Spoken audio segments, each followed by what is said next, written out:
Bem-vindos à segunda parte da 15ª Conferência Martir.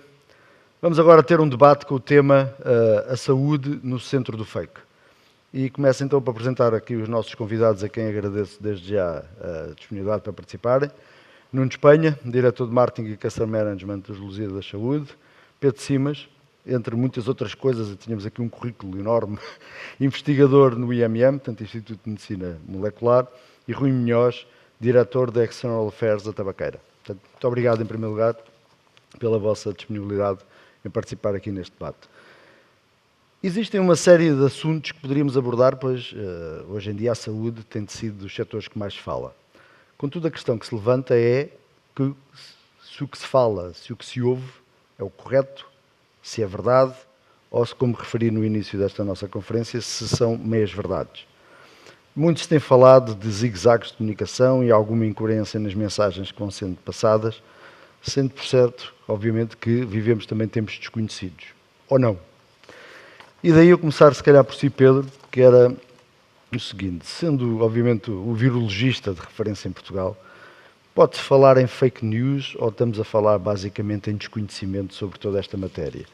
E uma das questões que tem muito falado que é, existirá mesmo esta tal imunidade de grupo que tem muitas vezes falado? Muito bem. Muito bom dia a todos, é um enorme prazer estar aqui. São três perguntas, eu vou tentar responder às três. A primeira era fake news e desconhecimento. Fake news ou desconhecimento? Sim. É o desconhecimento que leva às fake news. Acho que as duas coisas estão relacionadas. E as fake news existem, portanto, as notícias falsas. Por maldade ou então mesmo por desconhecimento puro, que leva as pessoas portanto, a terem convicções. Portanto, o ensinar as pessoas hoje em dia a diferenciarem as notícias e a qualificarem as notícias em termos da sua veracidade e da sua qualidade é da maior importância para a humanidade. Em termos da imunidade do grupo, repare, se for ao Google e se for à Wikipedia e se for ver a definição de imunidade de grupo em livros de texto, a imunidade de grupo é a resistência que uma população tem a uma determinada infecção e essa resistência pode ser adquirida de uma forma natural ou pode ser adquirida por vacinação, de uma forma artificial. E essa é a imunidade de grupo. Agora, a imunidade de grupo tem sido utilizada com conotações políticas diferentes, que nada têm a ver com ciência, até pelos próprios cientistas, alguns cientistas, que identificam a imunidade de grupo associada a uma estratégia de infecção natural, ou seja, atinge-se a imunidade de grupo por infecção natural, o que, na condição que nós estamos hoje em dia, pandémica, seria muito longa atingir essa imunidade de grupo, longa se protegêssemos as vidas humanas. E, portanto, como nós somos uma sociedade que quer proteger a vida humana, isso é inviável. E, portanto, a questão da imunidade de grupo é essa. Agora, a imunidade de grupo é um facto, é uma verdade incontornável e tem uma definição bem definida. Bem definida. Mas estava, ou seja, na primeira apresentação que nós tivemos aqui sobre as Global Marketing Trends para o ano que vem, apareceu uma palavra que é o trust. Portanto, ou seja, e uma das coisas que eu queria perguntar, ainda dentro desta lógica, era exatamente isso, ou seja, as mensagens e toda a comunicação devia ser o mais verdadeira possível e o mais clara possível. Também é verdade que assistimos durante estes meses a uma série de aparecimento de novos virologistas experimentadíssimos em Portugal. Não é? Ou seja, toda a gente virou virologista em Portugal. Mas, quer dizer, podíamos tentar fazer, ou devia ser em prol de todos, realmente ter uma comunicação mais verdadeira, ou realmente é impossível haver isso face a este desconhecimento? Eu acho que não é impossível. Eu acho que nos próximos 100, 200 anos a humanidade vai ter que reformular os seus conceitos morais e essa revolução moral é muito importante. E repare, eu agora vou ser um bocadinho mais filosófico. A informação hoje em dia é instantânea. Eu fui da geração do just in case. Just in case I need an information, I'm going to memorize it, because I may need to use it in the future. Hoje em dia, os nossos filhos e nós, a geração é just in. Ou seja, fazem uma nova pergunta, eu vou ao Google, vejo uma TED Talk e tenho a melhor pessoa no mundo, ou uma das melhores pessoas do mundo, a falar sobre o tema. E tenho acesso imediato a isso. E, portanto, não recorro, na minha geração, a um professor que leu num livro e que são informações atualizadas. Mas, antigamente, a informação tinha um controle de qualidade muito grande. E a informação e a cultura humana começou a ser transmitida oralmente. Depois se inventou a linguagem, que é das coisas mais fantásticas que o ser humano inventou, que é a linguagem. Depois inventou-se a imprensa. Depois a imprensa só tinha acesso e só publicava quem eram coisas de qualidade. Hoje em dia toda a gente publica. E isso é democrática, é instantânea a informação. E isso é a evolução do ser humano. E nós vamos sempre evoluir. E não podemos impedir a evolução. Agora, temos é que nos adaptar em termos... Nós somos os seres humanos, têm esta coisa que é a moralidade, que é a inteligência mais a moralidade. E foi a inteligência e a moralidade que os fez dominar a Terra.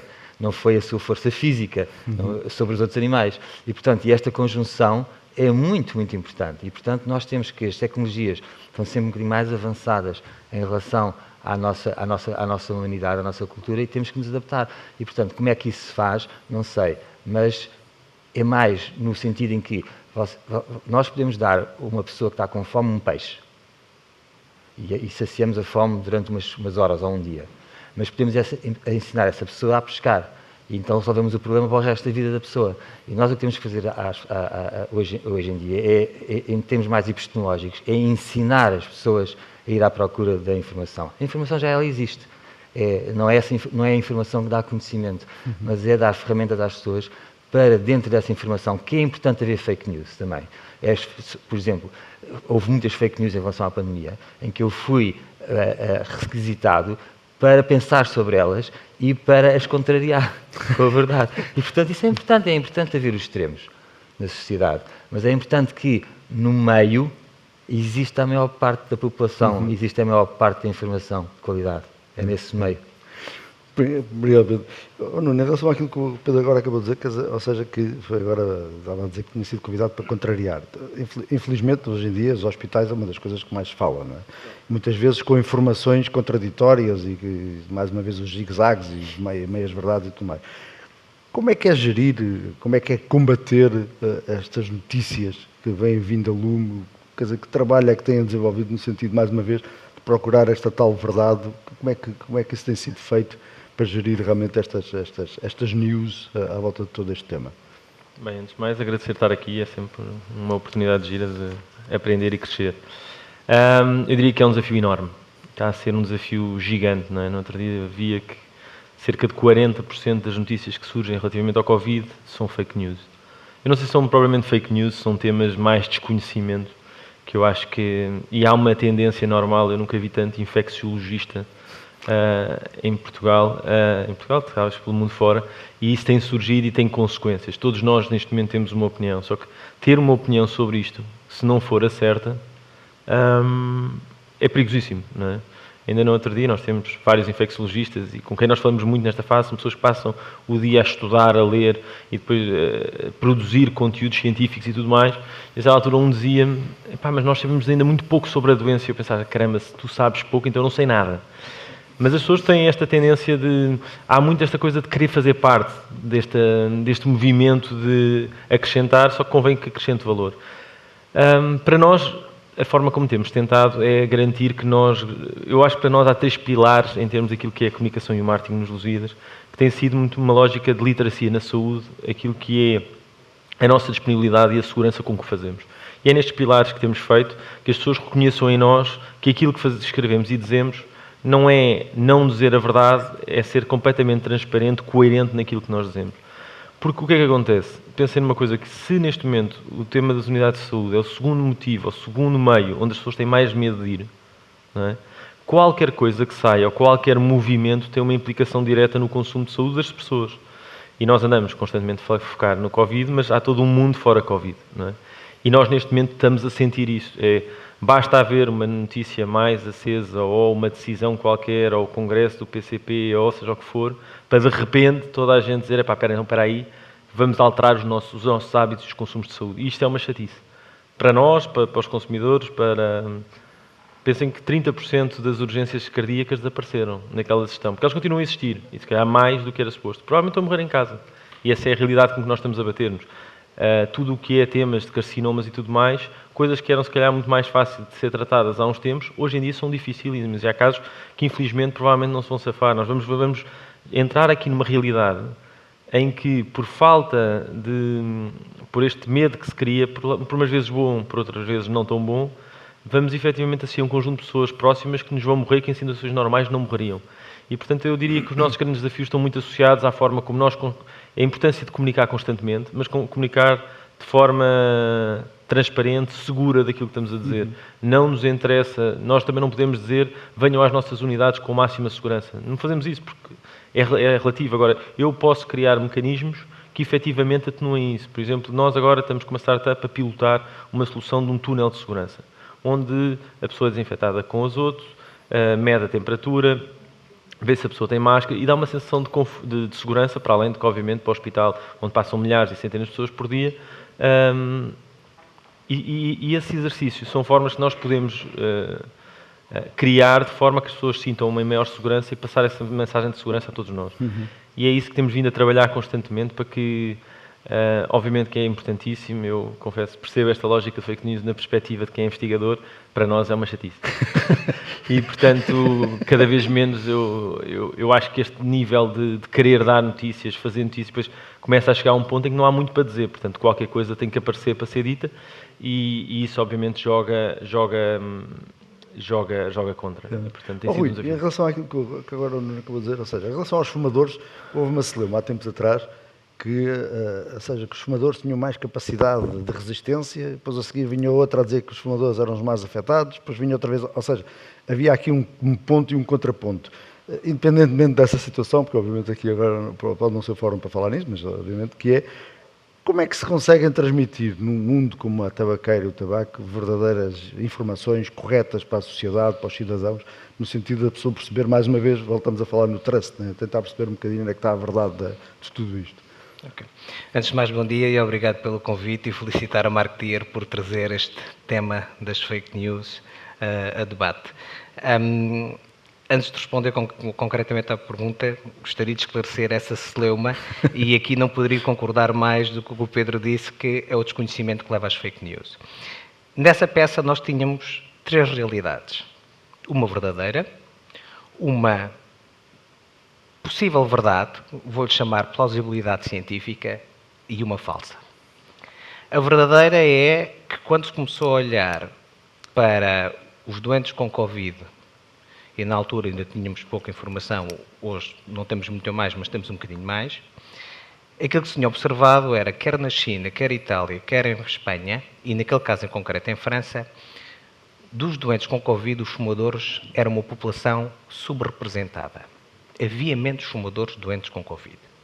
E houve um investigador, e esta é a verdade, e houve um investigador que, conhecendo que a nicotina ativa, liga-se a um receptor nicotínico da acetilcolina e ativa uma via anti-inflamatória, descobriu também que o SARS-CoV-2, o vírus que provoca a Covid-19, se liga a uma subunidade deste receptor, colocou a hipótese de que a nicotina, ao ocupar esse receptor, evitava a ligação do SARS-CoV-2. Isto é a plausibilidade científica, a possível verdade. A parte falsa da notícia era que esta confusão tinha sido gerada pela indústria tabaqueira. Agora, como é que se esclarece isto? O Pedro referia há pouco que hoje em dia temos o Google. Toda a gente vai ao Google e obtém informação. Mas nós não nos podemos esquecer que a informação científica deve ser comunicada através de fontes primárias. Artigos científicos publicados em revistas científicas, revistas por pares. E é isso que a tabaqueira tem procurado fazer. A tabaqueira está numa fase de transformação, a sua visão é deixar de comercializar cigarros e substituí-los por alternativas sem combustão, onde existe já evidência científica e reconhecimento por autoridades competentes que são alternativas menos nocivas comparativamente a cigarros, e aquilo que nós fazemos é todos os resultados dos nossos estudos não clínicos e estudos não clínicos, que nós seguimos muito a abordagem da indústria farmacêutica para o desenvolvimento de medicamentos, todos os resultados destes estudos são submetidos a revistas científicas, são submetidos a um processo de revisão por pares e são publicados nessas revistas. São colocados sob escrutínio das autoridades competentes, que, no caso da FDA, por exemplo, demorou 3 anos e 7 meses, analisou 97 estudos, Desses 97, só 38 foram submetidos pela empresa, portanto havia já muitos estudos independentes e decidiu autorizar a comercialização deste produto de tabaco como um produto de tabaco de risco modificado. Portanto, aquilo que eu acho que é, para combater as fake news, temos de trazer a público o conhecimento e conhecimento que assenta em fontes primárias de informação, em artigos científicos. Ok, sim senhor. Depois, se quiserem, podem comentar uns aos outros o que é que estão a dizer. Estou à vontade. Pedro, depois daquilo que acabou de dizer e daquilo que agora também aqui foi dito, que é, agora neste momento assiste-se a uma batalha de informação sobre as vacinas. Não é? E aquilo que eu lhe queria perguntar, também para esclarecer tudo isto, e mais uma vez a quantidade de comentários e o que há, são duas questões que eu lhe queria colocar, que era, efetivamente, será a vacina a chave de resolução desta pandemia? Isto uma.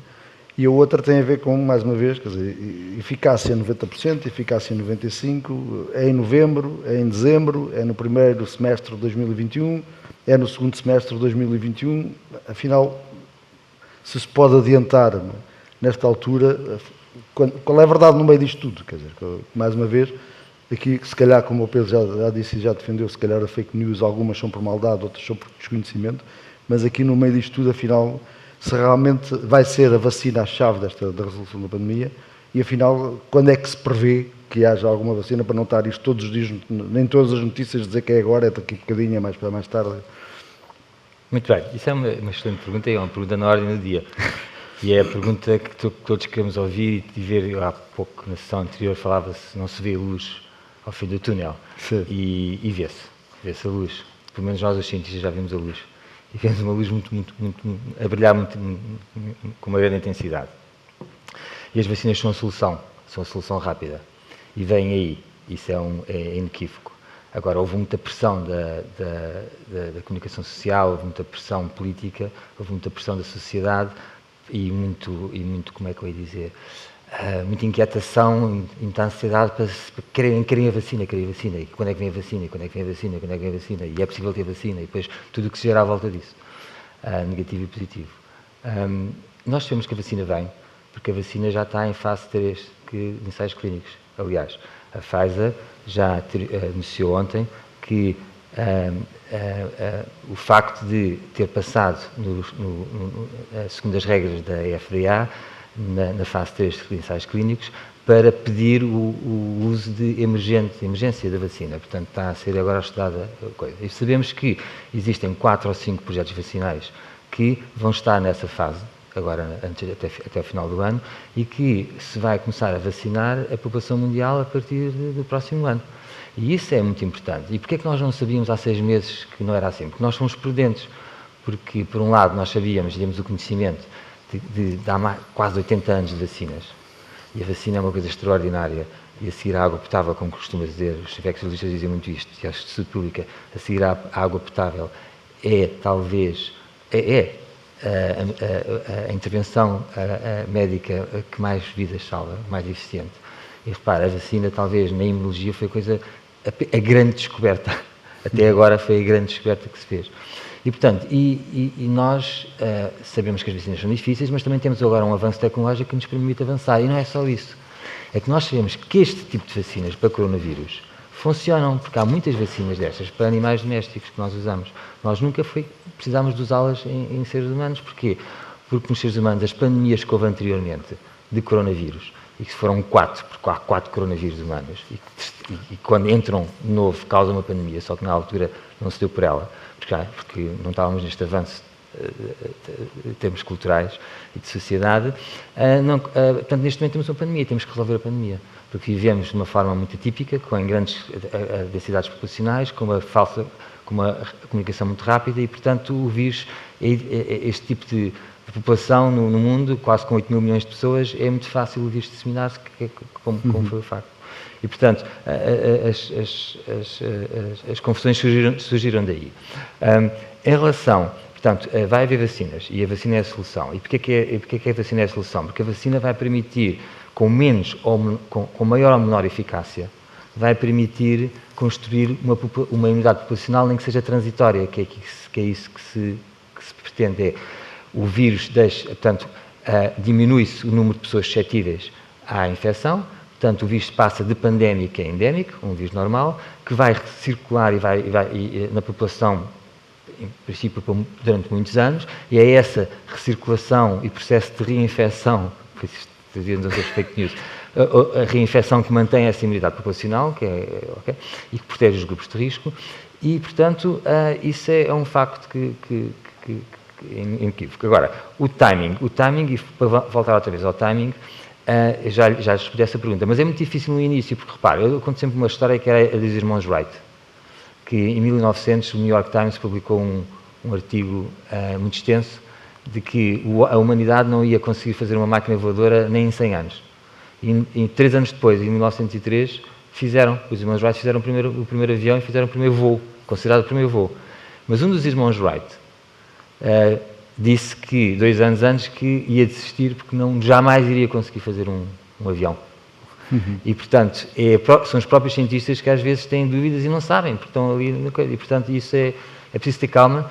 Então é preciso esperar. É preciso esperar e é preciso confiar nas instituições. E, como dizia, é preciso ter a maneira de controlar as fake news é haver identificadas no mundo instituições que nós sabemos que são o garante da qualidade. E as pessoas ter o direito de ir àquele base da pirâmide, aquele universo que tem imensas fake news, que até é bom haver essa diversidade, mas depois sabem que, quando a coisa é séria, sabem onde é que podem ir ver as notícias. Portanto, ou seja, podemos estar descansados, mais tarde ou mais cedo. Sim, vai haver confusão. com as vacinas, ainda vai haver mais fake news, vai haver convicções muito fortes, vai haver muita polarização, vai haver muita política, vai haver muita tensão, mas a vacina vai resolver. Olha, Rui, agora perguntando-lhe aqui, pegando nestas últimas palavras do Pedro, mas também dando aqui o outro lado aqui da nossa conferência, que é a saúde vai continuar, independentemente, sabe, obviamente do timing da vacina, a saúde vai estar no meio, vai estar sempre no centro das nossas preocupações, da nossa sociedade.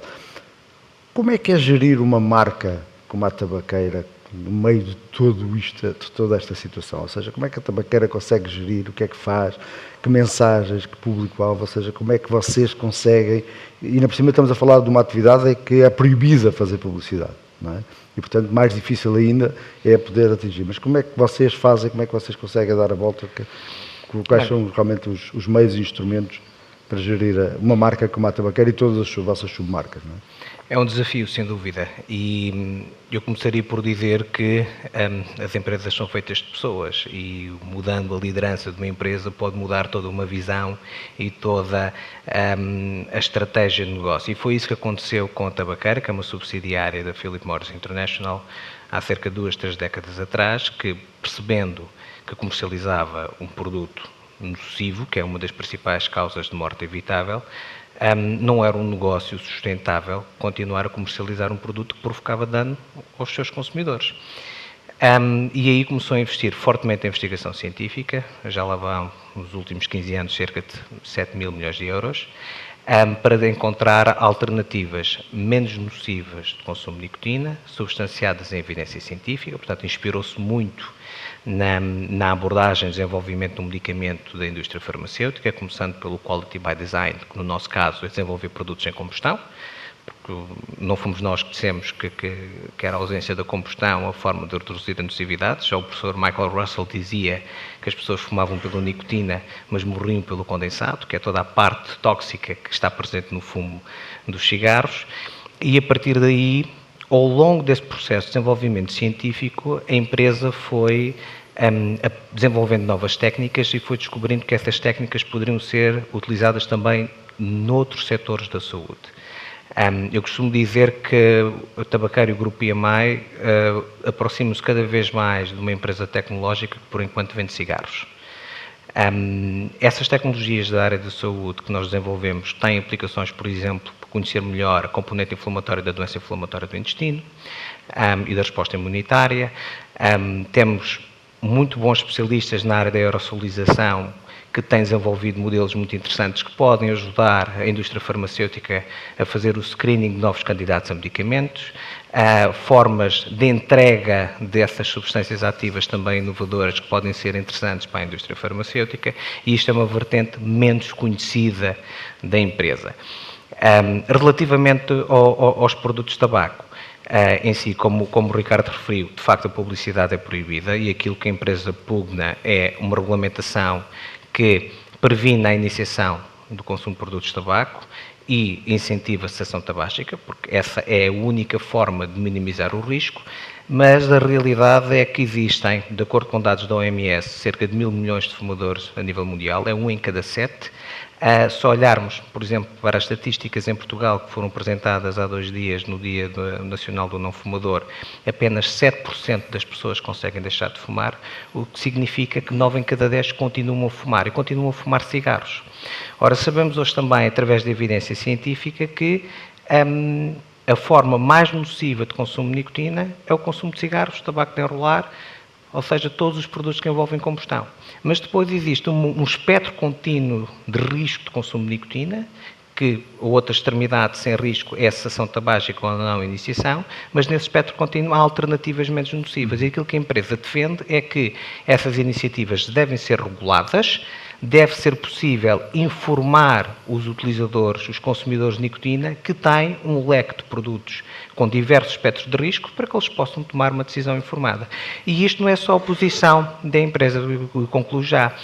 Autoridades competentes como a FDA e o Public Health England desenvolveram logo em 2017 enquadramentos regulamentares que previam 2 coisas: aumentar a restrição a nível de comercialização dos produtos combustíveis e criar mecanismos que fomentassem a inovação e o desenvolvimento tecnológico de alternativas menos nocivas de consumo de nicotina. E isto foi depois secundado em agosto de 2018 pela Organização Mundial de Saúde num relatório, o Tobacco Regulation Handbook, que referia algo muito interessante.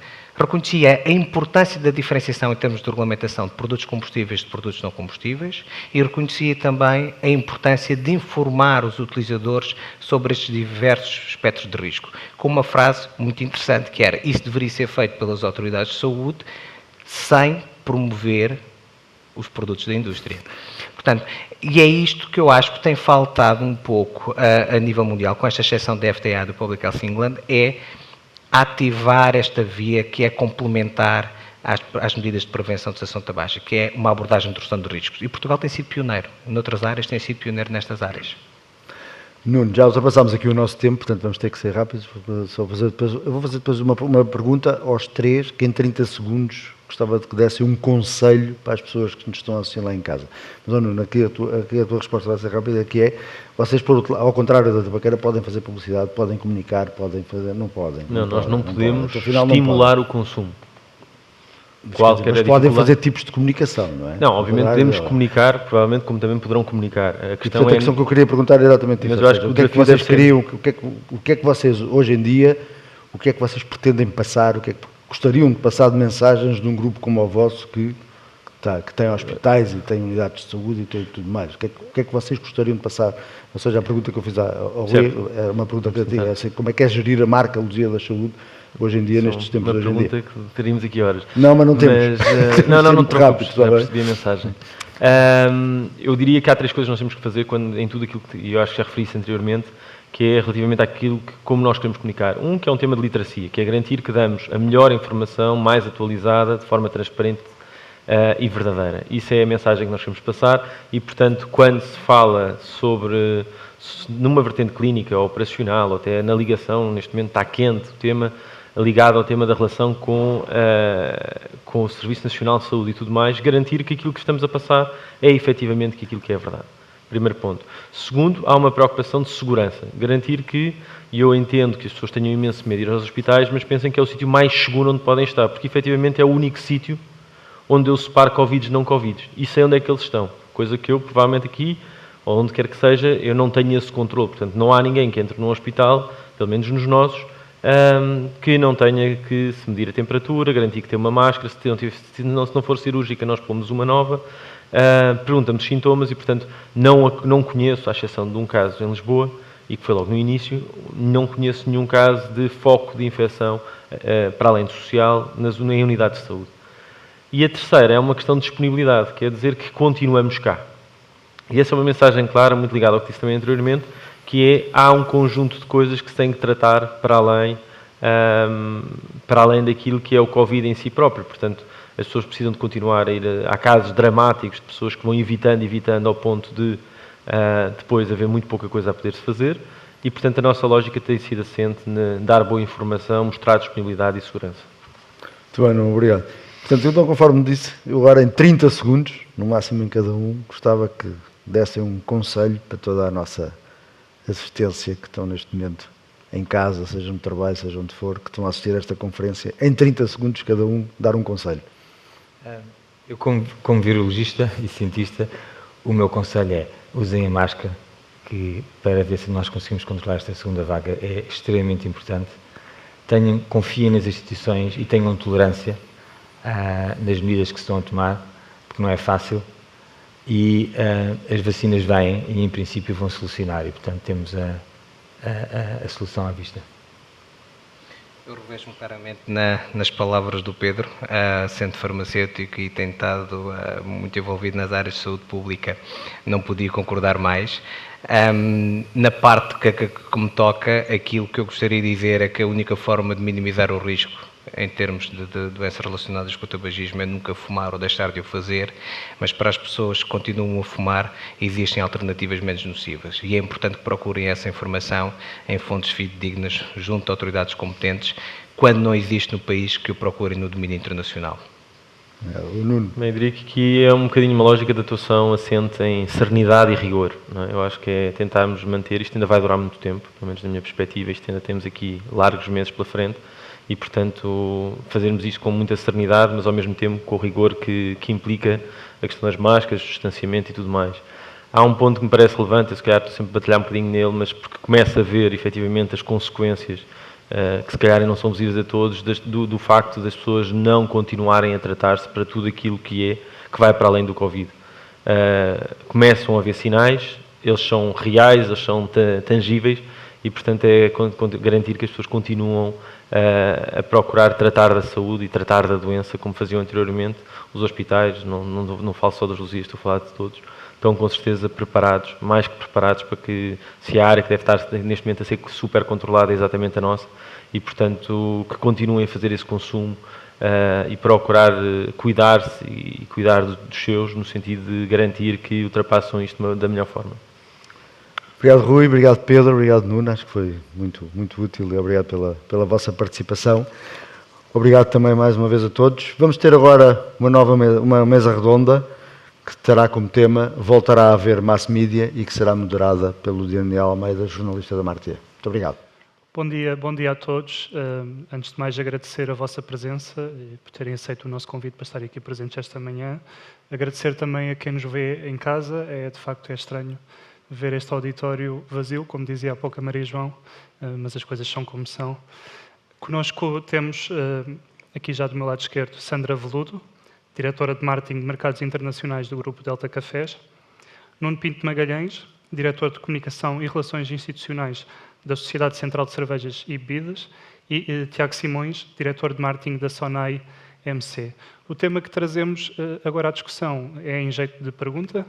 Voltará a haver mass media e eu começava por perguntar ao Tiago, isto está obviamente relacionado com a segmentação do mercado dos mídia e com toda a fragmentação das audiências e dos consumos que daí advém.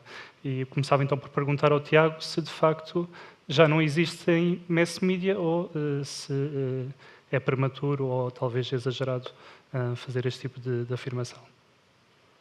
Bom dia, antes de mais, obrigado pelo convite à Marketeer. Bom dia aqui aos meus colegas de painel, a Nuno e a Sandra. Existe mass media, é prematuro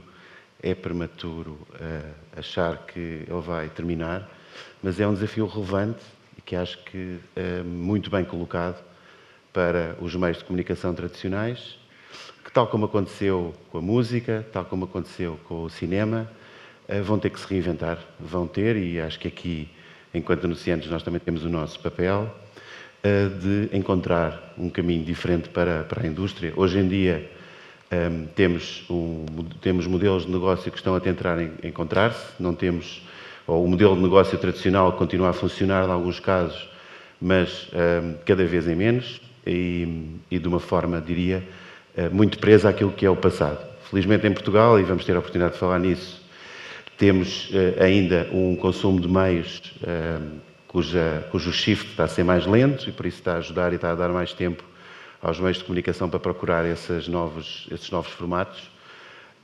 Mas diria que, tal como aconteceu com a música, com o Spotify, tal como aconteceu com o cinema e com as séries, com os Netflix e com os HBOs, temos que encontrar aqui um modelo de todos, porque neste caso a concorrência é mais feroz e menos óbvia, para que os mass media continuem a viver de uma forma diferente. Vão ter que conseguir falar, tal como a minha marca tem que conseguir falar todos os dias de forma diferente com cada consumidor. Os mass media também vão ter que conseguir cada vez mais falar com os consumidores de uma forma personalizada e relevante para cada um deles. Portanto, tem que haver essa evolução forçosa. Se não houver, eles terminam.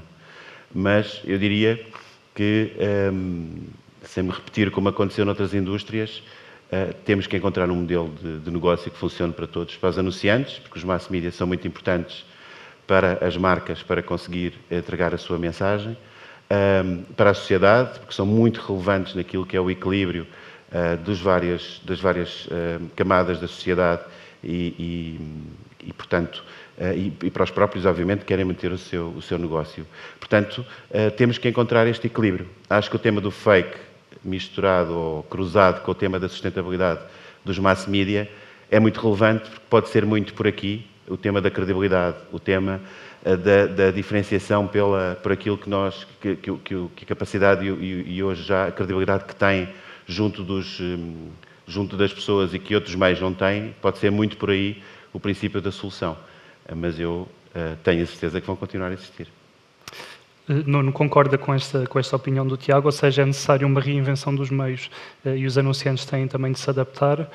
Eu lançava um conceito para a mesa, o conceito de Mass Self-Communication, não sei se já ouviram falar, que junta basicamente duas tendências, que é esta capacidade que os anunciantes hoje em dia têm, sobretudo através do digital, de fazer uma comunicação mais segmentada, mais one-to-one, ao mesmo tempo de uma forma que não deixa de ser massificada. É este o equilíbrio que é necessário fazer e que o Tiago também já apontou? Antes de mais nada, agradecer o convite da Marketeer, cumprimentar também os meus colegas de painel. Não cumprimento a Assembleia por perguntar a ninguém, mas cumprimento as pessoas que lá estão em casa. Realmente é uma tristeza não ver aqui ninguém, mas é o que é. Certamente as pessoas estão lá mais bem instaladas em casa, em princípio. Eu não gosto nada desses vaticínios de mass media vão acabar, não vão acabar. Aliás, vivemos num mundo de grande imprevisibilidade e a verdade de hoje é mentira amanhã e ao contrário. Eu acho que os mass media têm sabido expandir-se e uma evidência da expansão é o aumento de audiências. A sua fragmentação, conforme a pergunta diz, mas é uma constatação ao aumento de audiências. E também têm sabido reinventar-se. E essa evidência dessa reinvenção é os investimentos dos anunciantes. Eu até trouxe aqui uma cábula de 2014 a 2019. Todas as plataformas mass media, TV, rádio, outdoor, cinema, internet, com exceção da imprensa escrita, nos últimos 5 anos, tiveram aumentos de investimento. E aumentos significativos, consolidados, 10%, 4%, 5%, 4%, 3% em 2019. Com exceção da imprensa escrita, cai a 2 dígitos, mas este número que eu estou a referir é consolidado de todas estas plataformas. Portanto, se as audiências aumentam, se os anunciantes continuam a investir em todas estas plataformas, a pergunta do vaticínio, prefiro não responder. Portanto, acho que é uma evidência. Reinvenção, captação de público, o esforço e a resiliência que têm vindo a fazer, novas plataformas, dinâmica de movimento e de criação. Portanto, nós assistimos e continuamos a assistir com um paradoxo, neste momento atendendo à crise, as audiências também aumentaram, até porque as pessoas têm que estar em casa, em algumas plataformas, mas o investimento caiu 20% até setembro. Mas isso iremos falar à frente. Sandra, reinvenção já foi um termo aqui focado, e nesta tendência de reinvenção as marcas têm também procurado novos tipos de investimentos, nomeadamente a Delta tem também tem vindo a trabalhar com influenciadores. Que lugar é que o marketing de influência vem ocupar hoje no mix de comunicação das marcas?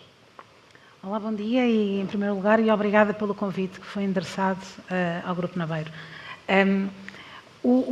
A Delta, nós temos procurado realmente o marketing de influências e os influenciadores e microembaixadores por um motivo, não é? Porque eles falam para onde as pessoas estão. E, portanto, aquilo que nós fazemos, claro, e que as marcas fazem é nós identificamos do nosso target e onde é que ele está. E a verdade é que numa altura destas o nosso target ficou em casa. E, portanto, nós tivemos que ajustar até o nosso mix por forma a falar com o target que antes estaria, se calhar, na rua, no cinema e portanto, falar com ele nas plataformas que ele agora tem acesso. E as plataformas são, evidentemente, e forçosamente, o digital que assumiu aqui uma preponderância tremenda. Dentro do digital, e uma das tendências que nós vimos a acontecer nos consumidores foi, em altura de Covid, para balancear toda uma incerteza gigante que existe, os consumidores procuram marcas mais credíveis, procuram marcas que lhes deem segurança, procuram marcas de confiança. E foi isso que nós, e é por isso que nós assistimos, por exemplo, aos aumentos até de cotas de mercado de marcas que já eram líder. Mas essa segurança que os consumidores procuram, também a procuram em pessoas de referência, não é? E é por isso que nós vemos, e há pouco nós discutimos isso aqui, eu não sei se estava exatamente de acordo, os influenciadores fazem parte de uma estratégia que para as marcas é absolutamente crítica e crucial. Porque eles pertencem, de facto, e respondem a uma necessidade do nosso público em ter referências que procuram para balancear esta incerteza toda, não é?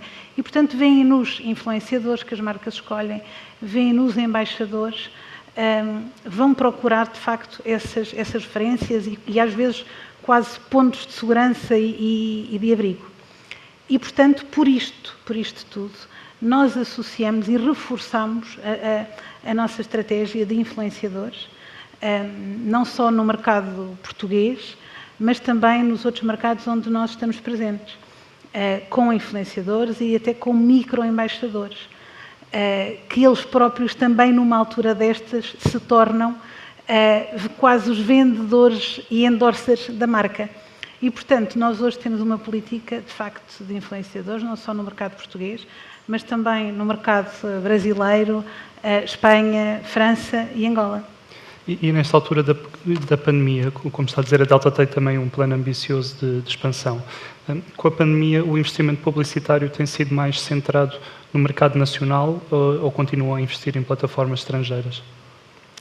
A nossa ambição de conquistarmos o mundo com o melhor dos nossos produtos mantém-se.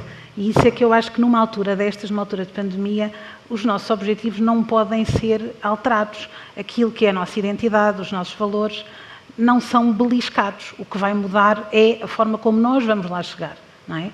E, portanto, aquilo que nós tínhamos traçado e os planos que nós tínhamos traçado para Portugal e mercados internacionais, eles foram, na sua implementação, foram adaptados. O que é que aconteceu no nosso caso e de um ponto de vista de investimentos?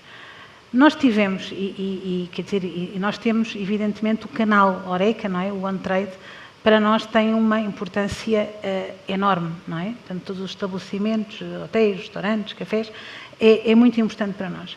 Numa altura, portanto, seguramente que reconhecerão que das indústrias que mais sofreu numa altura de Covid foi exatamente o setor de Horeca, não é? Todo o setor turístico. E que de repente ficámos em lockdown e que hoje mesmo nós temos os estabelecimentos fechados em França. Os restaurantes estão fechados, simplesmente fechados. E pensa-se que poderão abrir no início de janeiro. E, portanto, isto é uma catástrofe, não é? para uma empresa então como a nossa, que tem um peso neste canal muito grande. Portanto, o que é que nós fizemos e o que é que nós fomos forçados a fazer? Em garantir que nós comunicamos não só com os nossos públicos internos, evidentemente, mas com os nossos clientes, a lhes dizer, nós vamos estar aqui para vocês. Portanto, vocês vão continuar a confiar na marca de sempre, porque nós vamos garantir, apesar de estarmos em teletrabalho, mas a verdade é que nós temos, de facto, toda a nossa equipa comercial, toda a nossa equipa de logística, continua a trabalhar para garantir que os nossos clientes são atendidos, que os nossos clientes, os que estão abertos, que são continuamente fornecidos e que não haja qualquer falhas de abastecimento. E, portanto, nós tivemos que comunicar com eles, e por isso no início deste ano nós, em tempo recorde, fomos para a televisão e, portanto, isto vai contra aquilo que é o tema, que é o fim do mass media, não é nada. Nós fomos para a televisão comunicar com os nossos clientes e lhes dizer, nós estamos aqui, conte connosco, porque nós vamos sair todos seguramente muito mais fortes e desenvolvemos uma série de incentivos e planos durante o Covid. Lá fora, internacionalmente, o que é que nós fizemos? Adaptámos, não fomos para a televisão, mas nas nossas plataformas digitais, comunicámos com os nossos clientes de Horeca e comunicámos também com os nossos consumidores. Portanto, nós, na verdade, reforçamos os nossos investimentos de comunicação nas plataformas digitais internacionais. Nuno, a Sandra está a dizer que a Delta reforçou o investimento em televisão. No caso da Sociedade Central de Cervejas, como é que estas novas tendências têm impactado o investimento das diversas marcas do portfólio, tendo em conta que este ano alguns dos eventos aos quais as marcas do grupo costumam estar associadas ou patrocinar, nomeadamente o Europeu de Futebol, não existem. Que adaptação é que têm vindo a fazer? Conforme há bocadinho te referi, os investimentos dos anunciantes, são números globais, até setembro tiveram uma quebra de 20% global, em todas as plataformas. Quer dizer, 20% do consolidado. A Central de Cervejas tem uma atividade muito dependente do canal Horeca. Mais de 65% da nossa atividade depende do canal Horeca. O canal Horeca está numa situação crítica e nem se vislumbra quando é que poderá reabrir. E há outros que nem sequer reabriram. O mercado noturno não reabriu. O mercado de eventos não houve. Houve sim, em Portugal, este ano, 2 eventos extraordinários que não estavam previstos. Um sem público, foi o final da Champions League, e outro que foi o polémico da Fórmula 1 no Algarve, que apareceram, caíram, ambos patrocinados por uma marca que nos pertence no nosso portfólio.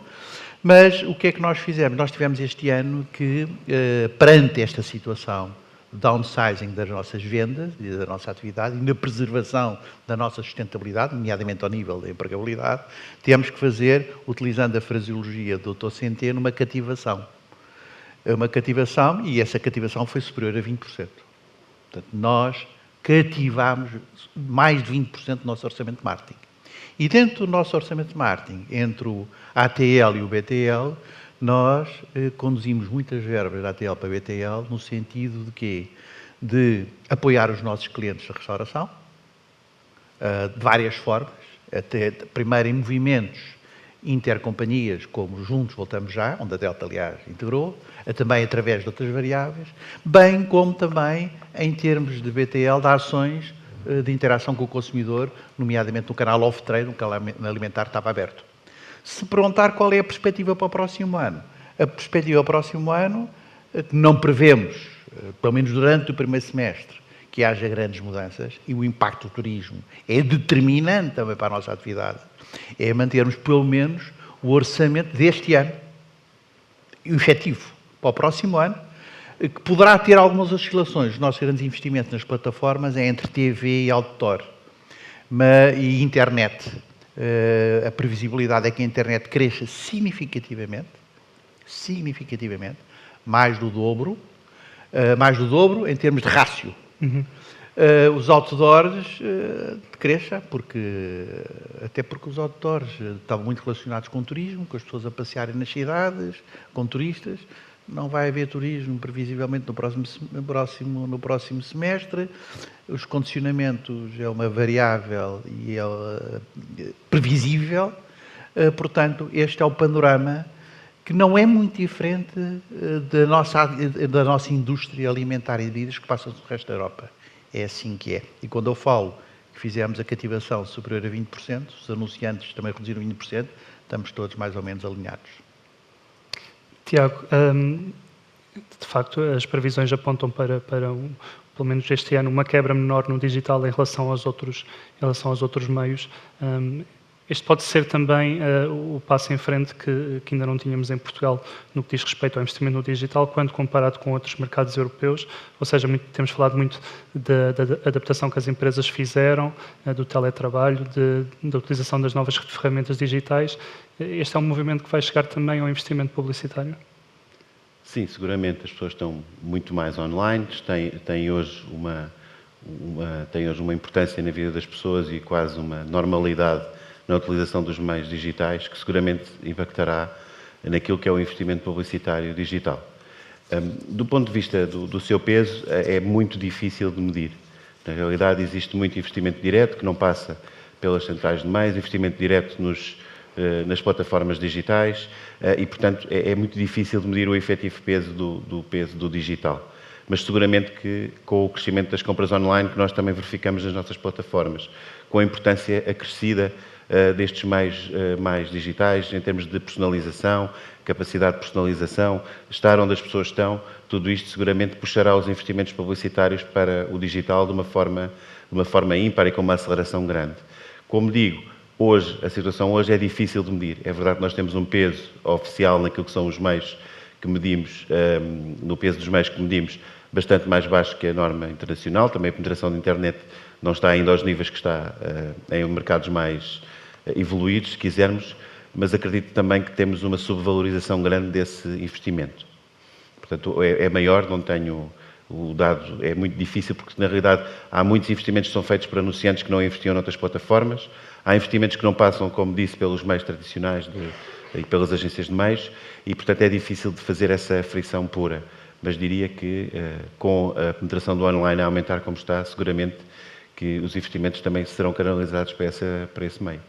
E o facto de o investimento estar muito concentrado em duas grandes plataformas, nomeadamente Google e Facebook, deve preocupar não só os publishers, como também os próprios anunciantes? Sim, preocupa bastante. Há grandes desafios para já naquilo que são a comunicação digital. Primeiro, porque é difícil de medir e tem muitos riscos associados. Existem plataformas para todo o tema da brand safety, da click fraud, da viewability. Há temas técnicos de exposição da nossa marca ou de não exposição, a exposição em contextos em que nós não pretendemos ter a marca, ou não exposição em alturas e em posições que estamos a pagar, ou até click fraud, portanto robôs a fazerem cliques para gerar aqui receitas. Portanto, há aqui uma quantidade grande de mecanismos digitais que fazem com que este investimento na realidade tenha uma performance e uma eficiência mais baixa. E mais difícil de medir. Portanto, por um lado, todos os riscos associados a estes meios. Por outro lado, o facto de a medição das audiências ser feita pelos próprios meios. É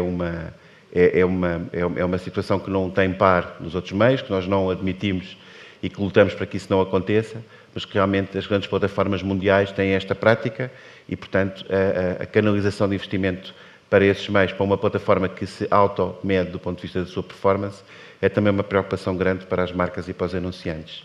E, em terceiro lugar, os meios de comunicação nacional devem preocupar-nos, a sustentabilidade dos mesmos deve preocupar-nos, eles têm que continuar a existir, e depois estão em Portugal, as marcas como o Continente, como a Sagres, como a Delta, são muito relevantes para aquilo que são os meios de comunicação em Portugal, temos parcerias e desenvolvimentos de projetos conjuntos, a importância para as grandes plataformas de marcas nacionais é obviamente mais reduzida, trabalham também nesse sentido e fazem esse esforço, mas não é obviamente igual às parcerias que temos com os grandes meios de comunicação. Portanto, o tema dos riscos inerentes ao digital, o tema da medição de audiências e o tema da nossa incapacidade de ter uma parceria como temos com os meios de comunicação tradicionais, são desafios que se nos colocam e que, portanto, temos que todos pensar em conjunto como é que conseguimos ultrapassá-los. O tema central desta conferência de hoje é a confiança nos meios, a confiança também na informação e a confiança nas marcas. E um estudo recentemente divulgado pela Havas, Meaningful Media, conclui que os mídias tradicionais, portanto a televisão, FTA, a rádio e a imprensa, são aqueles em quem os portugueses mais confiam, sobretudo neste período de pandemia, são aqueles que mais procuram, onde mais procuram informação. E eu pergunto, Sandra, o que é que pesa mais hoje em dia nas decisões de investimento das marcas? São as audiências ou é a credibilidade? Eu diria que o que pesa é irmos ao encontro dos nossos consumidores e dos nossos clientes e entender onde é que eles estão neste momento, ou em qualquer momento, no período de Covid, ou mesmo depois pós-Covid. Eu acho que, e até muito na sequência do que o Tiago estava a comentar, aquilo que nós assistimos no digital é que, de facto, consequência é que existe uma proliferação muito maior que as marcas estão hoje a assumir perante o digital. E, portanto, aquilo que era, onde nós concentrávamos 80% do nosso investimento nas plataformas de Facebook e Google e outras, hoje não, hoje é muito mais diversificado. Porquê? Porque o consumidor utiliza as plataformas digitais para muitíssimas mais atividades. Portanto, o que é que acontece e o que é que nós levamos de um período destes? O consumidor vai às plataformas de online, não só para obter informação, não é? Que subiu imensamente, e de facto é verdade que os mass media são aqueles em que ele mais confia, mas também aparece como, em segundo lugar, todos os engines de search online. E, portanto, ele procura ativamente e proativamente plataformas que lhe deem informação, mas também vai à internet para procurar o que nós dizemos how to do it, não é? E, portanto, ele quer também procurar na internet formas de saber fazer coisas que antes não sabia, procura muito mais formas de lazer e depois tem a parte do social media. Portanto, aquilo que nós vemos hoje é que o consumidor hoje anda na internet e no online muitíssimo mais tempo e diversificou muito mais as plataformas onde ele está. Portanto, para as marcas, e dependendo daquilo que é o nosso objetivo, o que é que nós queremos comunicar, portanto, que objetivo é que nós queremos ter com esse tipo de comunicação portanto, e que tipo de ação é que nós pretendemos depois o outcome disso, é isso que depois que nos vai ditar quais é que vão ser então, de facto, as mecânicas de investimento nas várias opções que hoje temos à nossa disposição. Portanto, depende sempre daquilo que se quer comunicar e para quem é que se quer comunicar. No entanto, a televisão continua a ser um meio publicitário de preferência. Em Portugal, absorve cerca de metade do bolo publicitário e temos aqui três dos maiores anunciantes do país, 3 marcas de grande consumo. Nuno, o que é que explica esta predominância da televisão ainda em Portugal no que toca ao investimento publicitário? É porque juntei estes 2 critérios que eu falava há pouco, audiência e credibilidade? Também, mas pegando um bocadinho no que estava a referir, as marcas, quando procuram as plataformas a escolher para comunicar, também tentam adaptar-se ao target que querem impactar. Há marcas que trabalham só para os millennials, há marcas transversais e, portanto, vamos procurar quais são as plataformas mais adequadas a esses targets. A televisão é um bocadinho transversal, nós vivemos de acordo com uma especificidade muito própria. As televisões têm sabido reinventar-se. As televisões têm mostrado bastante resiliência. A televisão continua a ser a nossa maior fatia de investimento. Quando há bocadinho eu referi que nós vamos duplicar pelo menos o nosso investimento no digital, a televisão continua a ser a nossa maior plataforma. Por tudo isso, pela transversalidade, por quem chega, pelo impacto, também pelo momento, porque há muita gente em casa. Portanto, tudo é muito circunstancial. Eu não consigo hoje em dia fazer grandes planeamentos nas grandes tendências. Hoje em dia nós praticamente planeamos para a semana, porque a realidade todos os dias muda. E temos que ter esta flexibilidade, e as empresas e as marcas mostraram essa flexibilidade e adaptabilidade perante as circunstâncias. É isso. Tem sido essa a nossa postura e vai continuar a ser. Tiago, de facto, o consumo de televisão aumentou, penso que houve um pico de 30% durante o confinamento em março e abril. No entanto, as horas de publicidade têm vindo a diminuir, os dados da Media Monitor é isso que nos dizem. Não é um contrassenso, não deveria ser este o momento de investir mais, não digo que seja o caso das 3 marcas aqui representadas, mas no global é isso que tem vindo a acontecer, não é um contrassenso? Bem, não podemos deixar de perceber o momento. Todo este momento é um paradoxo, um contrassenso, é tudo aquilo que nós não conseguimos classificar em adjetivos dessa natureza. E, portanto, o que sabemos é que também do lado de quem investe em publicidade, dos anunciantes, existem empresas com dificuldades enormes. O Nuno já falou um pouco de uma empresa com a dimensão da Central, o que vai fazer para o ano. E, portanto, temos que perceber que as empresas não estão, neste momento, nem com oportunidade, porque algumas estão realmente saciadas na sua capacidade de atuar. Há uma crise económica que já se faz sentir e alterações brutais na procura que afetam muito as empresas anunciantes e, portanto, isso reflete-se, obviamente, na sua disponibilidade, quer disponibilidade financeira, quer oportunidade para fazer esse investimento. No caso do retalho alimentar, no caso do mercado onde opera o continente, é o contrário. Nós temos visto um aumento muito significativo do investimento publicitário dos diversos operadores. Nós também estamos a subir um pouco porque estamos a ser puxados por aquilo que os nossos concorrentes estão a fazer. Vimos concorrentes com uma prática, do ponto de vista de comunicação em televisão, completamente distinta daquilo que era antes da pandemia. Terá que ver com estratégias de marca, terá que ver com o comportamento de cada uma das marcas também neste período, terá que ver com o próprio período, que é um período importante, onde o tema do retalho alimentar é um serviço essencial e fundamental e que tem que continuar a operar. E, portanto, o que aconteceu nestes meses tem que ser sempre lido à luz do contexto, que é um contexto de disrupção total e que, portanto, acho que conduz facilmente a perceber nós percebemos facilmente porque é que as pessoas veem mais televisão e também percebemos porque é que há menos empresas com capacidade de fazer esses investimentos. A televisão, no caso específico do retalho alimentar, continua a funcionar, continua a ser um meio de eleição para o nosso investimento, tem uma rapidez na sua cobertura única, não há nenhum meio.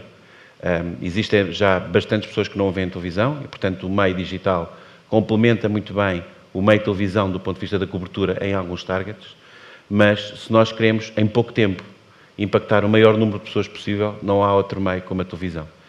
O retalho alimentar, como sabe, tem uma dinâmica em Portugal promocional semanal. Nós temos promoções à semana e ao fim de semana e, portanto, não há forma de nós impactarmos muita gente para perceber que existe uma promoção especial em Delta ou em Sagres este fim de semana nas lojas Continente, senão através do investimento em televisão. Portanto, as perguntas têm que ser, ou a resposta às perguntas tem que ser sempre enquadradas no contexto e também naquilo que é a estratégia e a capacidade de cada um dos meios que tem de entregar coisas diferentes. A televisão entrega uma coisa, os meios digitais entregam outra. Felizmente já existe uma fusão. Hoje, quando falamos em personalização em meios digitais, já estamos a ver as televisões a fazer isso nas boxes, que também é um meio digital, apesar de ser mais parecido com a experiência analógica que as pessoas têm no seu aparelho de televisão. Portanto, eu diria que o contexto atual é muito, muito, muito disruptivo e, portanto, tudo tem que ser lido dentro desse contexto. O futuro é completamente incerto. Eu acho que se alguma coisa nós saímos daqui foi mais fortes e mais ágeis. Acho que nós hoje temos uma capacidade de tomar decisões grandes em muito pouco tempo e acho que vai ser muito útil para o futuro. Mesmo quando isto voltar ao velho normal, que é o que todos queremos que aconteça rapidamente, acho que temos muito mais armas para agir de uma forma mais rápida e mais eficaz a cada momento. Portanto, o futuro é incerto, no entanto, eu gostava de vos fazer o desafio, e já estamos a terminar, já ultrapassamos um pouco o nosso tempo, mas em 2 minutos de responderem os 3, se estamos ou não a caminhar para o fim dos mass media, como é que olham para o futuro do mercado, Sandra? Eu não acho que estejamos de todo. Eu acho que os mass media vão emergir com um papel muitíssimo forte desta altura em que nos encontramos. E, portanto, honestamente, eu acho que nós, enquanto anunciantes e sociedade, vamos olhar para os mass media de uma forma diferente, mas eu acho que vai ser exatamente a posição inversa. Eu acho que os mass media vão emergir muito mais fortes desta altura de pós-Covid. Apesar de eu confessar que eu não gosto muito de mass media, porque para mim o digital já atinge de facto um target muito vasto. E, portanto, eu acho que esta classificação de mass media é cada vez menos relevante, porque o digital tem que lá estar claramente junto com os outros meios. Portanto, respondendo de forma objetiva à sua questão, eu acho que não é de todo o fim.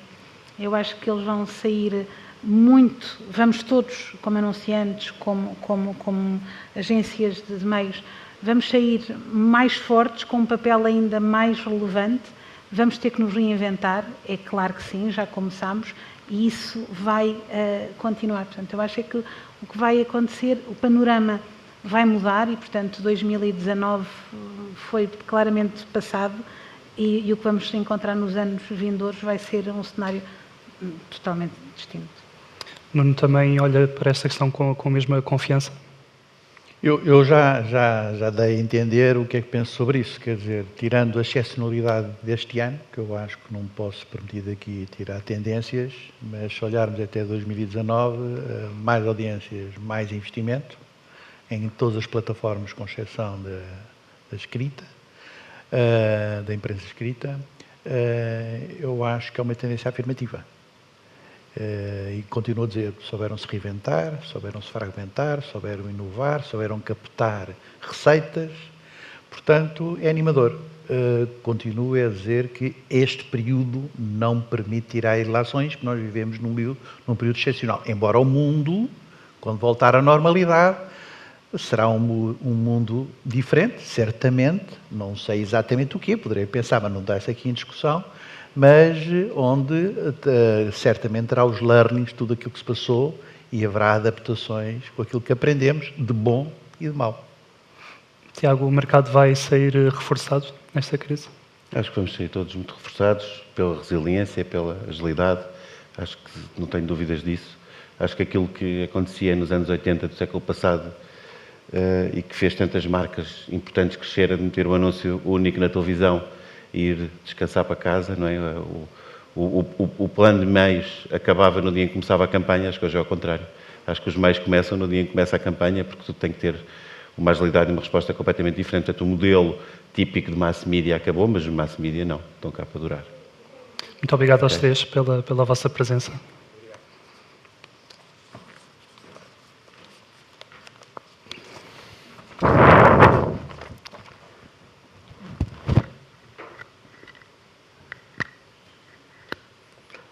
Obrigado mais uma vez pela vossa disponibilidade, interesse e participação. Obrigado, Sandra, Nuno e Tiago. Obrigado, Daniel, também. E então, e para encerrar a 15ª Conferência Martir, temos o gosto e o prazer de contar com Álvaro Covões, fundador e CEO da Everything is New. Álvaro, mais uma vez, obrigado pela tua disponibilidade e participar aqui no encerramento da nossa conferência. Por favor, o palco é teu. Muito bem. Agora, então, muito bom dia ou boa tarde a todos. De facto, é um privilégio estar aqui a falar para uma sala vazia, mas cheia.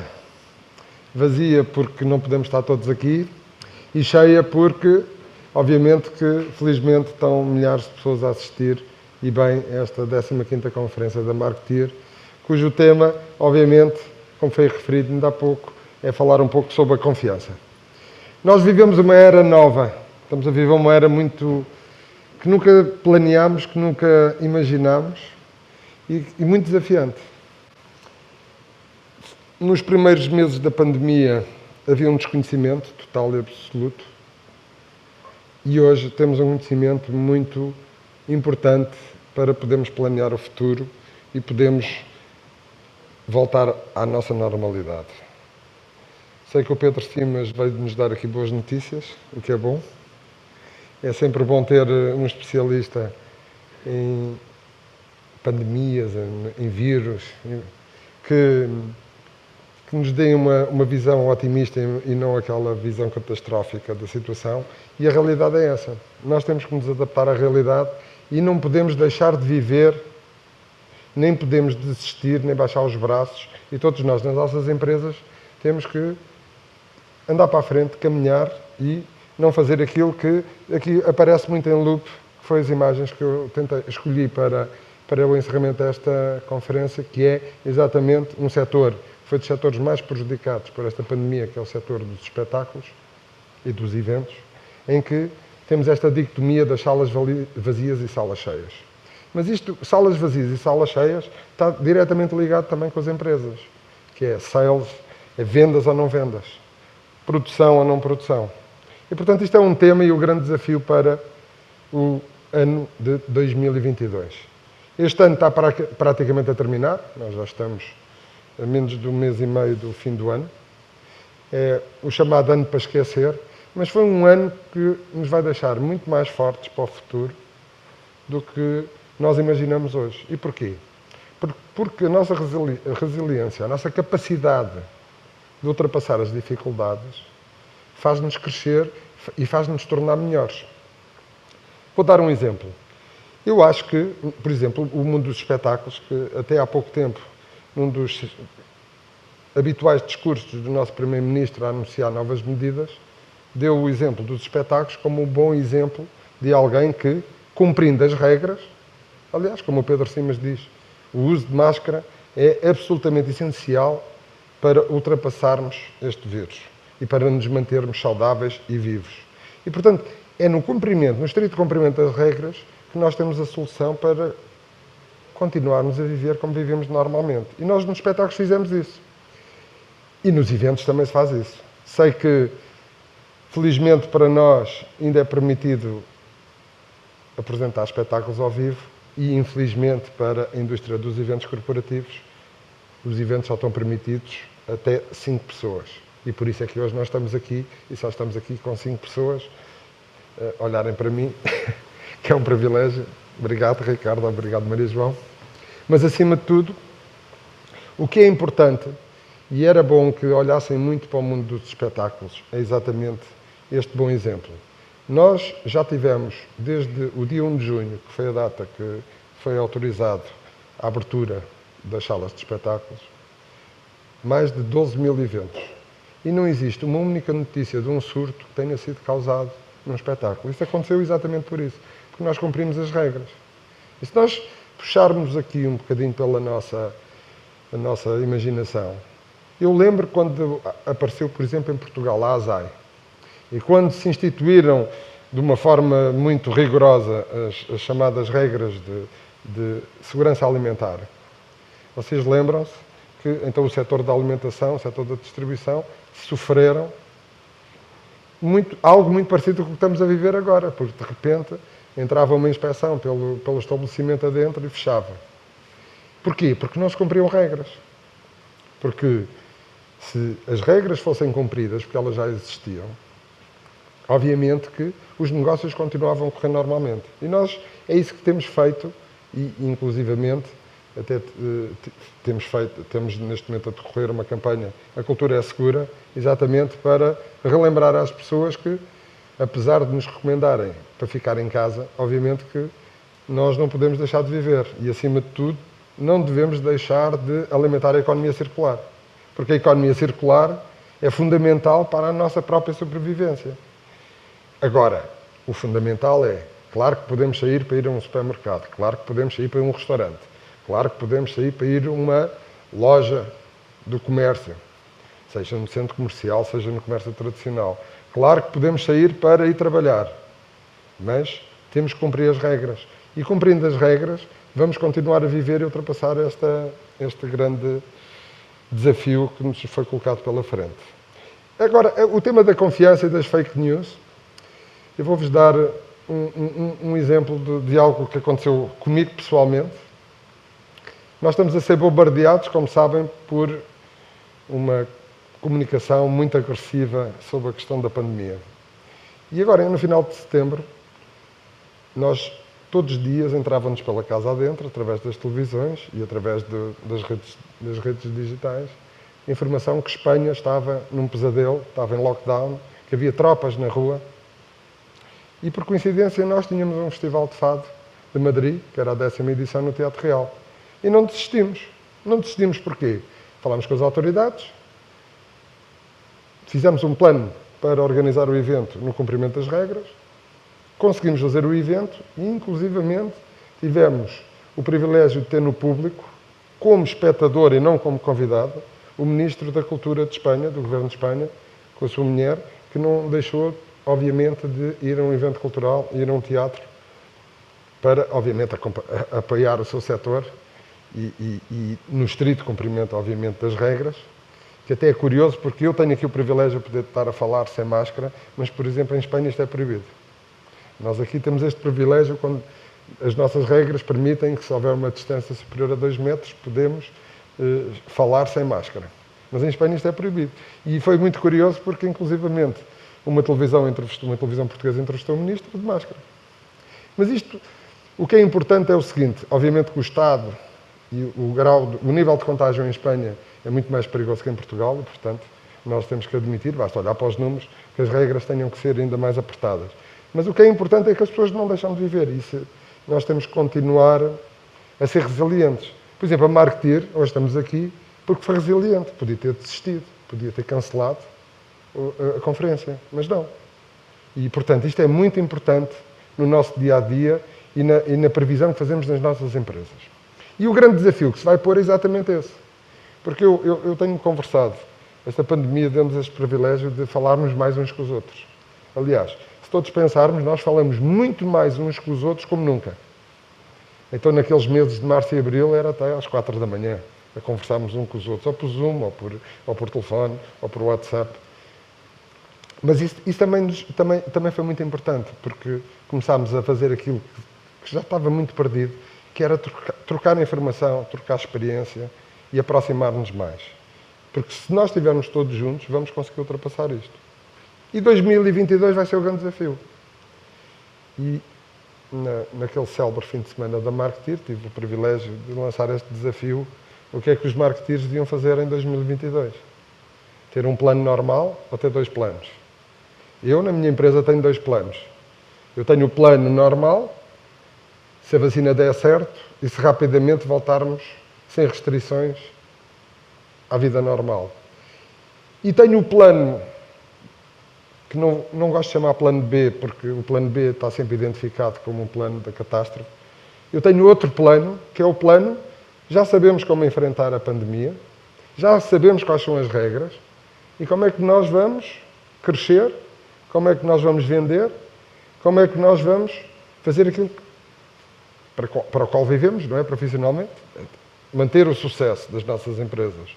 E, portanto, isso é o fundamental para todas as empresas e é um desafio que eu gostava de lançar a todos, porque eu ouvi, por exemplo, a Sagres falar que está com cortes de 20% no plano de marketing, mas espero que em 2022 tenha o plano A com o corte de 20% e o plano Z, que é com crescimento de 10%. Porquê? Porque o grande desafio, e isso vai ser muito importante, e aliás isso é o grande desafio para Portugal, nós quando olhamos para o panorama mundial, principalmente no mundo ocidental, no eixo Europa-América do Norte, nós notamos que, tirando os negócios digitais, ou tirando os grandes negócios, que são os grandes vencedores desta pandemia, tudo está parado. Até no setor cultural tudo está parado.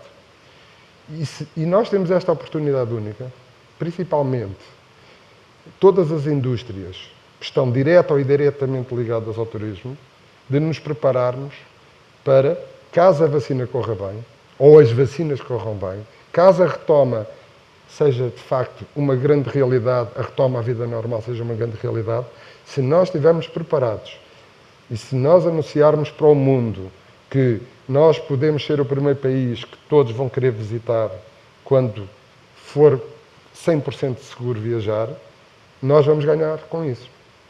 Eu não sei se deram conta do que se passou este verão no mundo dos negócios, principalmente no turismo. nós tivemos uma guerra fratricida como nunca tínhamos visto. Os países degladiavam-se por conseguir fluxos turísticos. E por isso vimos situações anacrónicas como o Reino Unido a fechar os fluxos para Portugal e manter abertos para a Espanha. Porquê? Pelos interesses económicos. Entre outras coisas, o facto da British Airways ser a dona da Ibéria. E, portanto, nós também já estamos preparados para isso. Já sabemos que vai haver uma guerra para ser o primeiro a vender, para ser o primeiro, para estar na pole position. E por isso é que eu gostava de trazer aqui esta dica, no sentido de vamos nos preparar, vamos trabalhar, vamos anunciar, vamos mostrar ao mundo que nós estamos preparados para o regresso à normalidade, mas também estamos preparados para ser um país seguro, para ser visitado. Porque isso, o impacto é total. Se nós conseguirmos fluxo turístico, seja numa situação de pandemia ou numa situação normal, obviamente que todos são impactados. Até a EDP, até o continente. Todos vão vender mais. Porque nós sabemos que 27 milhões de pessoas a visitarem o país, ou menos 27 milhões, isto vai impactar em toda a gente. Até nas revistas, a Marketeer. Obviamente que o inglês não compra a Marketeer, mas um brasileiro pode comprar. E, portanto, o impacto é total, é transversal, e como o nosso país é muito pequeno, a nossa economia circular está toda interligada. E por isso é que nós, na Everything is New, por exemplo, acho que demos o exemplo e lançámos, com 8 meses de antecedência, talvez um dos maiores acontecimentos culturais na Europa de 2022. Como está tudo calado, nós vimos uma oportunidade. E como nós somos pequeninos e não temos o poder de fogo de grandes instituições europeias, como por exemplo o Museu do Prado, como por exemplo o Museu do Louvre, que ninguém está a anunciar nada, nós anunciámos uma mega exposição em 4.500 metros quadrados na Corredoria Nacional, com aquele que é considerado o artista contemporâneo mais importante da atualidade, que é o Ai Weiwei. E o que é que nós pretendemos com isso? Obviamente manter-nos vivos, não é? Já temos os bilhetes à venda e temos os bilhetes à venda numa situação de cumprimento das regras Covid atuais. Portanto, a exposição nunca vai ser adiada ou cancelada, mantendo-se, obviamente, este cenário que nós temos visto de poder viver o uso da máscara, com distanciamento, com a lavagem frequente das mãos.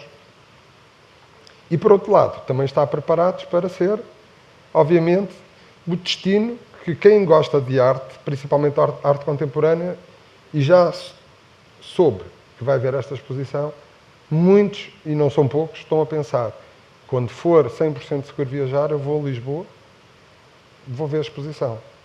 E, portanto, isto é um pequeno exemplo daquilo que nós devíamos estar a preparar para o futuro. Porque no dia que houver um milagre de finalmente ser anunciado que vamos voltar à normalidade, uns vão estar preparados e outros não vão estar preparados. E obviamente que o mercado não vai funcionar, o regresso à normalidade não vai ser um regresso. Nós não passamos de 27 milhões de visitantes e de repente estão cá outra vez 27 milhões de visitantes. Nós vamos viver uma situação em que, obviamente, vão ser muito menos.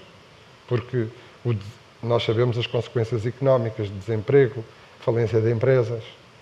E não só a falência, a própria emagrecimento das empresas. E, portanto, as pessoas não vão ter o mesmo poder de compra no primeiro dia que puderem ser livres outra vez. Mas alguns vão ter. E, portanto, esta luta por este mercado vai ser fundamental. E por isso é que nós não podemos desistir, nem baixar os braços.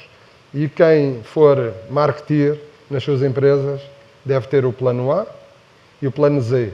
O plano A é o plano na situação atual. Tudo indica que as regras de confinamento, as tais regras do distanciamento, a utilização de máscara, da lavagem frequente das mãos, de evitar as aglomerações, se existir, temos um mercado. Se voltarmos à normalidade, temos outro mercado. Mas se não tivermos o plano, vocês estão a ver que a capacidade de reação vai ser lenta. E se for lenta, vamos perder.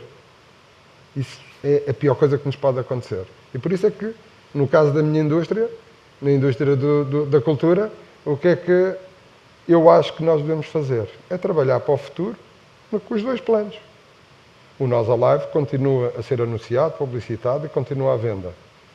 Hoje ainda não sabemos se é possível fazer um evento de massas em 2022, mas pode ser possível. Se nós desistíssemos, não teríamos capacidade de o organizar. E, portanto, esse é, digamos, o grande desafio que eu deixo aqui para 2022, que nos parece absolutamente importante para esta resiliência e esta capacidade de poder ultrapassar as dificuldades. Porque já agora, nós portugueses, temos uma grande vantagem em relação aos outros povos do mundo. É que nós temos tanta experiência em ultrapassar dificuldades e viver em crises, que isto para nós temos a olhar para isto como a grande oportunidade, porque pela primeira vez na história de todos nós, daquilo que todos nós nos lembramos, é a primeira vez na vida que estamos todos em pé de igualdade. Quando foi a crise de 2011, era uma crise do sul da Europa. Quando foi a crise de 2008, era uma crise financeira que abrangia os países mais ricos. E nós fomos sempre, ao longo da história, como um país pobre, como um país mais pequeno, sempre aqueles em que a crise tinha um impacto cada vez maior. Tinha um impacto muito forte. Só que esta crise deu um impacto fortíssimo a toda a gente. Portanto, nós, pela primeira vez, podemos estar na pole position. Isto é muito importante. É a primeira vez na história do século XX e XXI, ou pelo menos da história do pós-guerra, Segunda Guerra Mundial até hoje, é provavelmente a primeira vez que, numa crise, Portugal está na pole position com os outros todos. Agora depende de nós. Acho que é fundamental nós acreditarmos. Obviamente que sei que há muitos setores que estão a lutar pela sobrevivência. O setor da cultura é um setor na área dos espetáculos ao vivo, das exposições, é uma área que, de janeiro a outubro, teve uma quebra de 87%. Portanto, não é fácil de sobreviver. Sabemos que muitas empresas vão ficar pelo caminho, mas todos juntos, se conseguirmos, se nos ajudarmos, talvez consigamos fazer sobreviver um setor que, obviamente, vai ser relevante para o day after, para o dia em que houver a retoma, porque nós precisamos dos conteúdos também não só para nós próprios, porque a saúde mental dos portugueses é importante e, como nós sabemos, a nossa saúde mental é muito mais saudável se tivermos uma vida em que possamos ter acesso à cultura, que possamos viajar, que possamos, obviamente, ter acesso à nossa gastronomia fantástica, se podemos viajar e ver a nossa paisagem. Tudo isso é importante e nos ajuda. Portanto, o nosso setor da cultura nesse campo é fundamental. Que, by the way, eu já agora aproveito, eu acho que estou num setor, e todos os conseguimos sobreviver, por isso é que é importante. Eu estou num setor que, das primeiras coisas que as pessoas vão querer fazer quando voltarmos à normalidade a 100%, obviamente, que é ir dançar, ir a um espetáculo, ir gritar, ir a uma festa. Tudo aquilo que não podemos fazer neste momento, ir a um espetáculo naquele sentido de massas, de poder estar juntos, poder beber um copo, poder abraçar os amigos, poder circular, poder estar sem máscara. E, portanto, os espetáculos vão ser, e a cultura vão ser daqueles, assim como o turismo. Obviamente vão ser daqueles momentos, todos nós queremos viajar. Eu sou um privilegiado que consegui ir a Madrid, como já referi. Vocês não imaginam qual é a sensação, para quem não viajou, de, nesta crise que também nos afeta a nossa saúde mental, porque nós estamos a viver uma prisão domiciliária. Com uma prisão domiciliária, agora até temos estado determinadas horas em casa, que não podemos sair. E, portanto, isto é uma experiência de prisão domiciliária. E, como nós sabemos, temos que nos preparar mentalmente para o regresso à normalidade. E aquele sentimento de chegar a Madrid, e mesmo com o constrangimento das regras, aliás, quando fui a Madrid, foi em 26 de setembro, lá já era obrigatório o uso de máscara na rua. E foi aí que me apercebi. É igual, andar com máscara ou sem máscara. Já andamos dentro de casa, já andamos nas empresas, portanto, é muito mais... Nós damos muito mais valor à possibilidade de ser livres. E E é essa experiência. Ainda me lembro que no fim do espetáculo saímos e fomos jantar. Portanto, os espetáculos, obviamente, que agora têm outros horários, terminam mais cedo, por causa das novas regras, e também pela facilidade que temos de dar às pessoas de poderem chegar a casa em segurança. E fomos jantar, porque na época os restaurantes, podia-se entrar no restaurante até à meia-noite e à 1h da manhã tinha que estar tudo fora. E, portanto, conseguimos ir jantar. Obviamente, com máscara, com distanciamento, mas quer dizer, é a sensação de uma vida normal. E é nesse sentido que nós temos todos que caminhar. Eu, quando olho aqui para os patrocinadores da conferência, desta 15ª Conferência da Marketing, obviamente que todos anseiam para o regresso à normalidade. Porque nós precisamos de combater esta retração que, obviamente, está a haver na economia, que se traduz para a retração no consumo, mas todos nós temos que trabalhar exatamente para estar preparados para aumentar o consumo numa situação, se a situação se mantiver, ou estar preparados para receber e disparar o consumo, estar preparado para, digamos, o crescimento do consumo quando voltarmos à normalidade. E vemos tudo, desde tabaqueira, SEAT, telecomunicações, Vodafone, EDP, claro, o Continente, até a Deloitte, não é?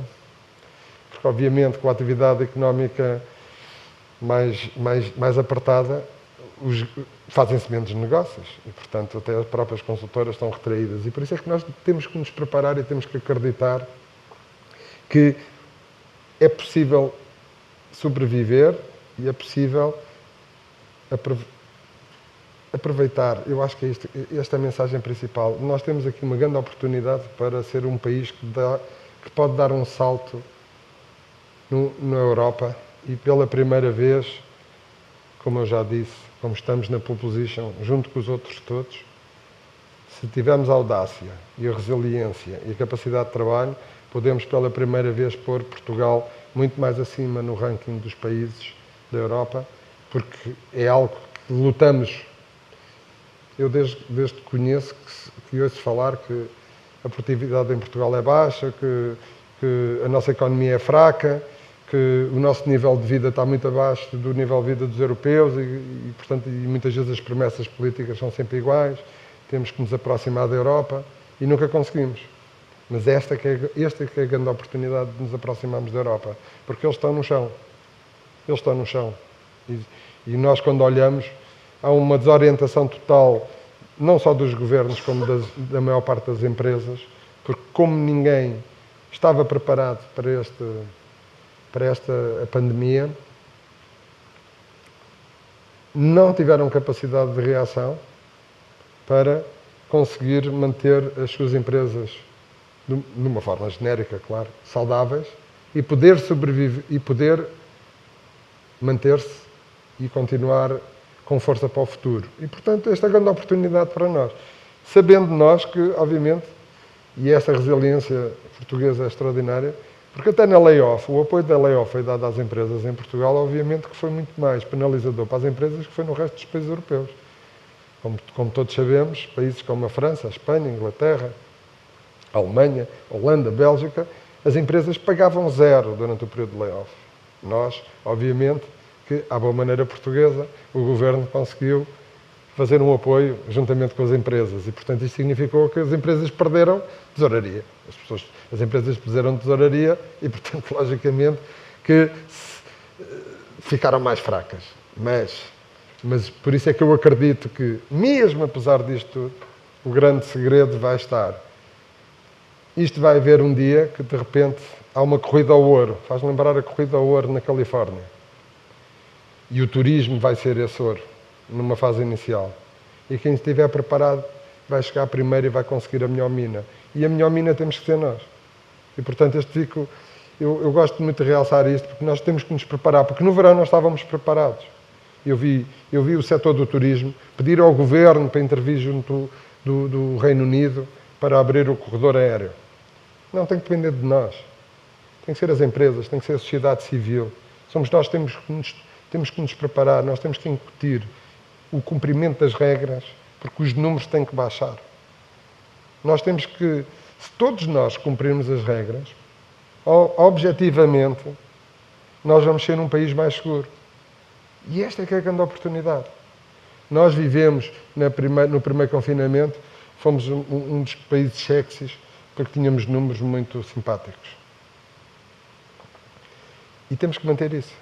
Nós vamos ter que manter isso, porque isso é a nossa grande oportunidade para, apesar de todas as dificuldades, conseguirmos ultrapassar este grande obstáculo, que no fundo é um grande desafio. E por isso eu gosto muito de olhar para estas imagens sempre, porque salas vazias e salas cheias, isto é exatamente o reflexo da economia. A economia ou está a funcionar ou não está a funcionar. As empresas estão com saúde, vendem ou não estão com saúde e não vendem. E nós não podemos ainda estar assim, a 100%, mas também não podemos estar com salas vazias. Não sei se têm acompanhado o meu setor, mas nós fomos resilientes, por isso é que fomos apontados como daqueles que não falharam. Eu tive pena, eu ouvi falar aqui, foi Nuno Pinto Magalhães que falou na questão da Fórmula 1 e da MotoGP. Eu acho incompreensível, acho que foi uma falta de profissionalismo, porque as regras não são difíceis. Porque nós temos que entender que as regras têm que ser cumpridas. Se cumprirmos as regras, as nossas empresas são seguras, os nossos eventos são seguros, andar na rua é seguro. E com isso mantemos a economia. Porque o facto de se ter vacilado na organização da Fórmula 1, e eu estive lá e vi, e aquilo que eu vi na Fórmula 1, os portugueses são muito bem comportados. Os portugueses são muito disciplinados. Porque os portugueses têm uma coisa, não são disciplinados no dia-a-dia normal, quando comparamos com alguns países da Europa, principalmente no norte da Europa. Mas quando há dificuldades, o português tem uma capacidade de sobrevivência que mais ninguém tem. Porque eles julgam super-homens no norte da Europa. Por isso é que eles não usam máscara. O uso de máscara... Eu tenho um amigo que veio da Suíça, está em minha casa, ele é português e veio cá e ficou em minha casa. Ele, entretanto, mudou de casa e foi ver 15 casas para escolher uma casa nova para morar. E ele disse-me, só numa casa é que me tiram para pôr a máscara. Portanto, só para percebermos, porque eles julgam super-homens. Ele próprio, que é português, acha que nós somos uns exagerados. Mas não somos. Como o Pedro Simas disse, é fundamental nós cumprirmos as regras de segurança para não termos isto, salas vazias. Nós queremos ter salas cheias. E, portanto, este desafio fica aqui lançado. Sejam resilientes, tenham o plano A e o plano Z, continuem a acompanhar a Marketeer, que é aliás, a Multipublicações é um grupo resiliente. Eu já agora, eu não sei se o Ricardo já disse, foi um dos grupos que não foi apoiados pela a famosa compra de publicidade a todos os meios de comunicação social. Porque, afinal, os governos às vezes esquecem-se de alguns. Sei que não foi o único grupo. Mas é resiliente.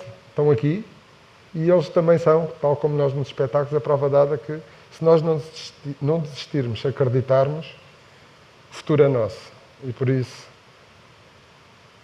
stay safe, como dizem os ingleses, mantenham-se em segurança, não desistam e vamos a isto. Vamos arregaçar as mangas e vamos ser um país a sério. Vá, obrigado.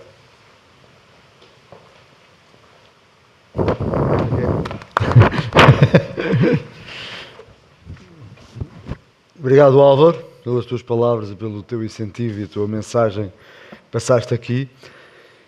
Mais uma vez, chegámos assim ao fim da 15ª Conferência Marketeer e não queria deixar passar essa oportunidade para voltar a agradecer aos nossos oradores, patrocinadores e apoios e todos aqueles que estiveram a assistir aí desse lado a esta 15ª Conferência.